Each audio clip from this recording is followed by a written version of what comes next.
Nikuonyeshe style Yohana inasema hata Yohana pia alikuwa na bibi. Huyu Yohana wa Biblia Si Yohana wa Biblia. Unakaa chini. Pastor, maombi jafika ndani. Kuna mahali nataka unifikishe Roho Mtakatifu. Hapo penye nimekufanya iko sawa. Sasa si urudi tu. Mimi pastor. Pastor rudi. Neno la Mungu linasema tusizini. Pastor turudi. Ona nimeona style mpya. Neno la Mungu linasema tusizini. Neno la Mungu linasema ulipewa bure. Peana bure. Lakini unajua wewe ni mtu mkubwa. Ona inua tu kiuno kidogo. Ona nani inua kidogo.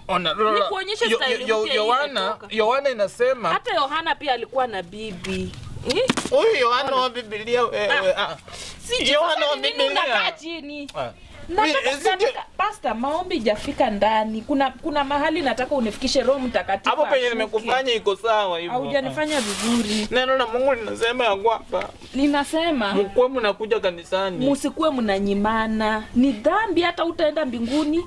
Hiki tu ulipewa ulinunua. Sikununua. Inaguro yenyewe, si ndio? Kuja tupalilie. Lakini kwa mtu anafaa kuwa na mtu wangu. Wewe si mtu wangu. Wewe ni basi mimi sasa nimekufanya wangu sasa. Lakini mimi ni pastor. Si pastor. Sasa mimi ni kondoo. Unachunga mchungaji, unachunga kondoo. Siwezi kula kondoo. Mimi haki nimeokoka. Kondoo iko njaa. Mungu hapendi kondoo zake zikiwa njaa. Yesu ni Bwana katika maisha yao. Na yeye ndiye amekuleta hapa. Kukuja kwako kwangu iko na sababu. Kukuja kwako. Ama tumalizie hapa. Basi. Tulia, lakini nongo. Babu nipe Biblia nifunike chapter 6. Nisome Biblia nifunike. Ona. Kuja. Leta Biblia ona. Ona Biblia.